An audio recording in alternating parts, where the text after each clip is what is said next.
係啦，李生啊，咁其實裝修對於一個家嚟講真係好重要啦。咁唔知你裝修之前咧，有冇啲咩係令你擔心㗎？有嘅，因為我有朋友同我差唔多時間就裝修嘅咧，佢就遇到一啲唔負責任嘅裝修公司同埋師傅，咁搞到咧除咗損失金錢同埋時間之外咧，亦都手尾都好多要去跟嘅，所以我自己選擇裝修公司嘅時候咧，我都好小心，希望唔好同樣嘅事情會發生。DIC 係第一間最快有回覆嘅，咁之後大家約咗我就上佢哋灣仔 office 嗰度同兩位設計師見面，咁佢哋俾到我嘅信心就係所有嘢都好清晰，整個程序啊、過程啊、裝修嘅細節係點樣，又或者每樣會做啲乜，邊啲嘢會點樣做，都講到好清楚，冇乜花花巧巧嘅嘢，咁令到我同太太咧就好有信心，即係覺得應該冇揀錯。今日我哋嚟到係海怡花園一個實用面積大約係422尺嘅單位，戶主今次嘅要求係日系簡約同埋高收納量。而呢個2房2廳嘅間隔入面，戶主最鍾情就係客飯廳嘅設計。點解？唔使問點解，我一入門口就知道啦。因應戶主嘅喜好，呢度做咗大量嘅日系木色調配上白色嘅設計，感覺非常之和諧，而且收納量亦都非常之足夠。除咗冚門口嘅呢一個鞋櫃之外，梳化上面仲做咗一個長行玻璃嘅吊櫃，冇壓迫感之餘，仲有充足嘅收納量。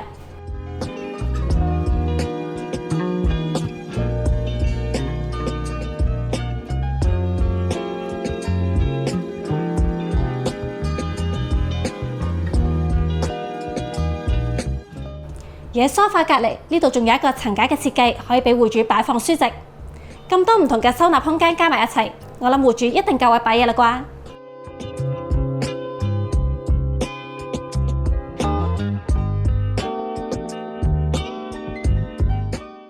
就算真係唔夠位都唔緊要，因為電視機櫃呢度同樣有大量嘅收納空間，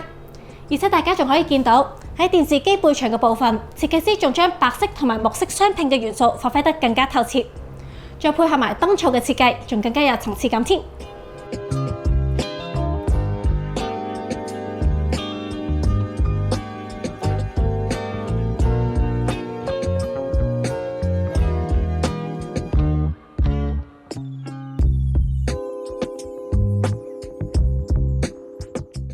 至於客飯廳嘅焦點部分，就一定非呢面藝術漆牆身莫屬啦。其實本身呢面牆身一開始係打算用貼牆紙嘅方式去處理嘅，但係考慮到呢個單位比較潮濕嘅關係，最後就選擇咗藝術漆呢個比較耐用嘅方式，又畫出呢面設計新穎嘅特色牆身。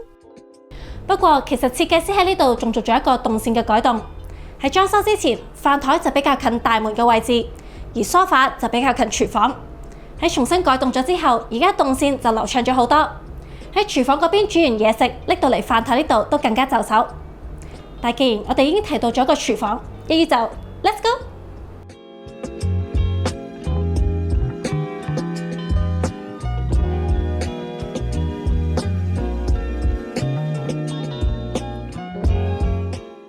廚房方面，設計師喺呢度就做一個亮面嘅雲石紋磚，再加上白色嘅櫥櫃，令到視覺上呢度有更加明亮同埋寬敞嘅效果。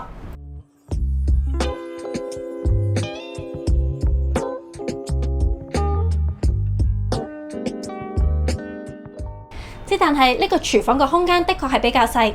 而且呢面係主力牆。我哋喺唔喐得主力牆，而又唔想縮細其他房嘅情況之下，呢個廚房放咗洗衣機之後，就的確放唔落雪櫃啦。咁點算呢？其實你哋一早已經同我經過咗雪櫃嘅位置噶啦。設計師喺呢邊做咗一個假門嘅設計，嚟隱藏咗擺放咗客飯廳嘅呢一個雪櫃。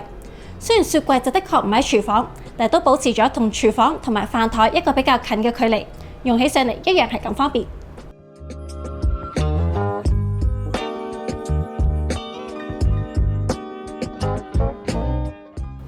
係啦，李生啊，咁可唔可以同我分享下啦？今次同我哋 DIC 設計情報中心嘅大家庭相處成點樣嘅呢？哦，非常之好！我第一次上去你哋灣仔辦事處嗰度呢，咁同兩位設計師見面呢，咁佢哋都好清晰、好仔細咁同我講解咗個設計係點樣，個裝修嘅流程係點樣啦。每個細節都講得好清楚，咁令我好放心嘅。咁另外呢，就喺裝修期間呢，我都上過嚟個單位度呢，就同啲水電師傅呢，就同我介紹呢嗰啲電線嘅走位啊，或者嗰啲水喉啊，各樣嘢嘅走位，佢哋都好專業，好清晰咁講俾我聽，咁令到我了解成個日後設計完或者裝修好之後嗰個大概嘅情況會係點樣，所以我好放心，佢哋好專業。呢間係我同太太嘅房間嚟嘅，咁就我最要求係有日式嘅設計啦，咁有晒呢個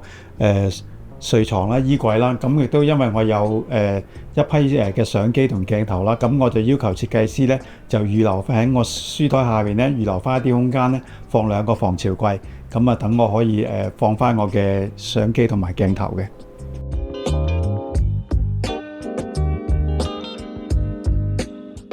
而單位嘅另一間房配套亦都同主人房一樣，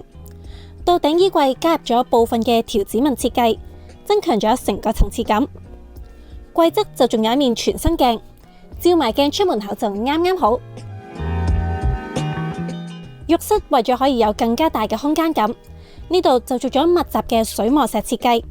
加上大型嘅鏡櫃做反射，浴室視覺上就真係大咗好多啦。咁中意又住得舒服咁就好啦。咁唔知你將來會唔會推薦朋友都用 DIC 設計情報中心呢？一定會，因為我對你哋有信心，唔怕有爛尾嘅情況。同埋如果有朋友就需要有裝修，我一定會推薦 DIC 設計情報中心俾佢哋。如果想了解更多，歡迎瀏覽 DIC 嘅網站。網站上面除咗有1000個真實客戶滿意個案，同埋近2000個參考個案不斷持續更新之外，仲有大量真實設計同埋 3D 效果圖。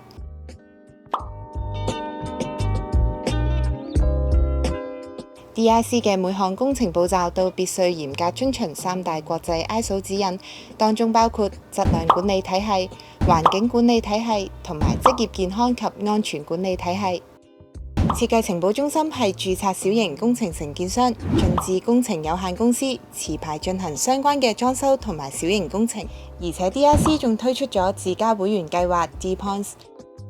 提供一個全新優惠平台俾客人使用，只要登記成為會員，無論日後係自己裝修定係推薦親友選用 DIC， 都可以輕鬆賺取 DPoints 積分。凡係 DIC 嘅舊客戶成功推薦親友開單，並且喺發票上面註明推薦人嘅姓名同埋 DPoints 會員號碼，喺裝修完成後，推薦人最高更可獲得雙倍 DPoints 積分添。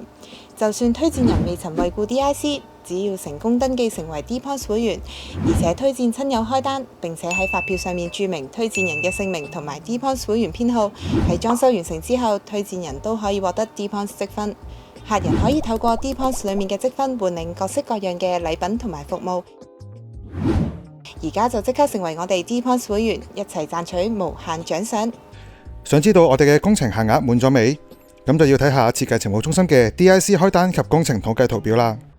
設計情報中心擁有自家設計師同埋裝修團隊，並唔係平台式經營，務求以準時同埋高質素嘅服務，令客人對我哋有更大嘅信心。設計情報中心為客戶着緊每一個步驟，確保工程質量。每一個部門進行嘅每一個步驟都必須遵從我哋嘅公司管理文化，以及嚴格按照國際標準 ISO 嘅指引。由於設計需時，為咗確保工程嘅質素唔受影響，所以設計情報中心唔會攬接工程，因此設有接單量嘅上限。每一位嚟到門市同設計師會面嘅客人，都可以由 DIC 開單及工程統計圖表當中睇到工程嘅統計圖表同埋分佈地圖。客戶可以了解到設計情報中心而家有幾多單負責緊嘅工程，所有嘅資料都係實時更新，顯示現有工程同埋上限嘅比例。只要一達到工程上限，設計情報中心就唔會再接受新嘅工程，確保我哋嘅團隊能夠以最高嘅水準去做好每一單工作。正正係因為我哋有咁高水準嘅管理，以及堅拒攬接工程嘅服務精神，所以我哋先可以成為眾多客戶喜愛嘅室內設計同埋裝修一條龍服務公司。